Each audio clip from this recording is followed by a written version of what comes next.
One was hoping that in this COP, they would agree and they would pledge a good amount of money.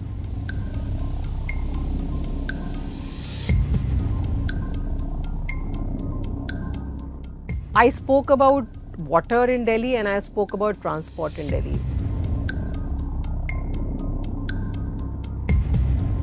I was very disappointed. I don't think much was achieved.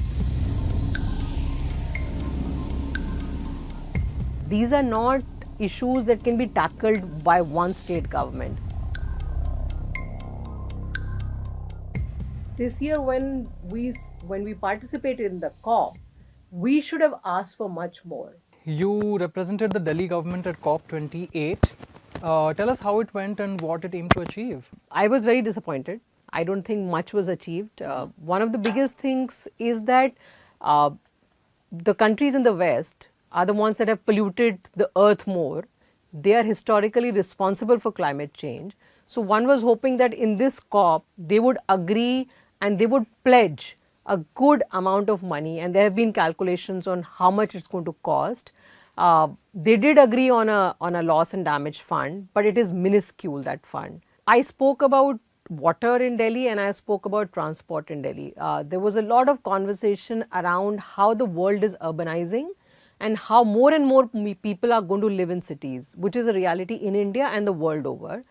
And then if such a huge population is going to live in cities, how do we make our cities climate friendly? Decarbonizing of cities, decarbonizing of transport was one big issue that was discussed.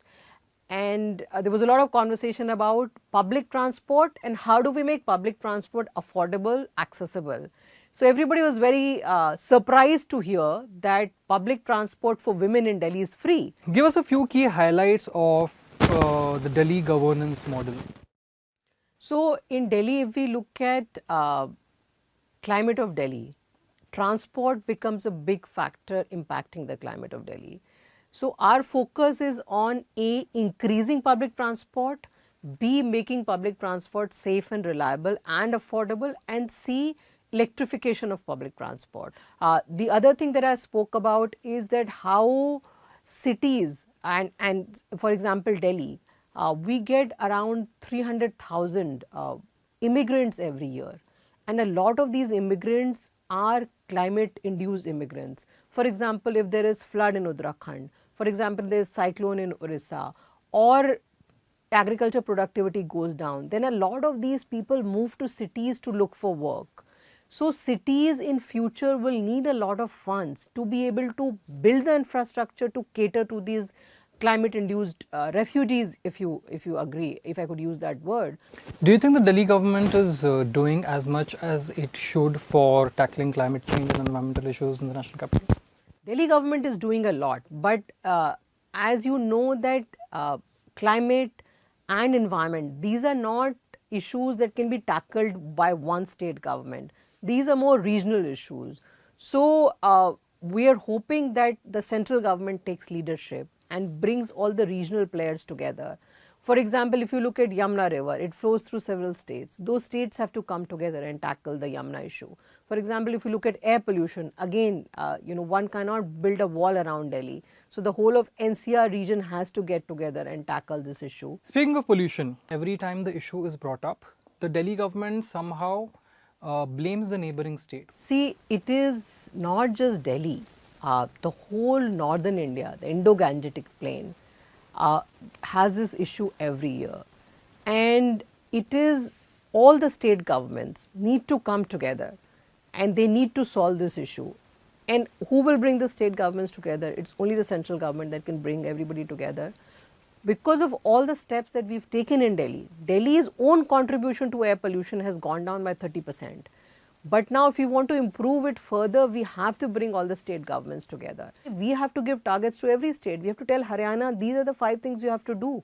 And every year the Supreme Court and the Central Air Quality Commission, they give out these orders. But it is only Delhi that follows the orders. Why does the deadline to clean Yamuna by the Delhi government keep extending? See, again with the Yamuna problem, what has happened is that all the states through which Yamuna flows, there are states that are polluting the Yamuna. All of those states again have to come together. It has to be a regional project to clean the Yamuna. It is not just the Delhi government that can clean Yamuna on its own. Key environmental challenges that the Delhi government is prioritizing right now.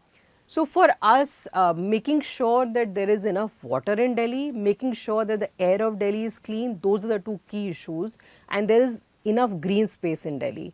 So for example, we've recently started working on lake rejuvenation project. It also increases the water table, so the water security of the city gets better. How do you perceive India's participation in COP28 this year? How do you think the country has done? Honestly, I'm a little disappointed, because India is one of the worst impacted country in terms of climate change. This year, when we participated in the COP, we should have asked for much more, because the Western countries historically, because of their emissions, we are in this crisis of climate change now. And countries like India have contributed very little, less than 5% we've contributed to historical emissions. The world has agreed that there's going to be a loss and damage fund, but the loss and damage fund, the commitments are very tiny. The commitments have only been $700 million, whereas scientists are saying that the loss is in hundreds of billions of dollars. There are some estimates it's around 500 billion. So 700 million is nothing. The other thing that we should have asked for, because India is an agrarian country, 60% of our population depends on farmers, we should have asked for a loss and damage fund for the farmers. If we want farmers to continue to farm, continue to live where they are, then we need to establish a fund for them to be able to compensate them when there's a cyclone or there's a flood or there's a drought. The farmers lose their livelihoods. Who's going to compensate them for this?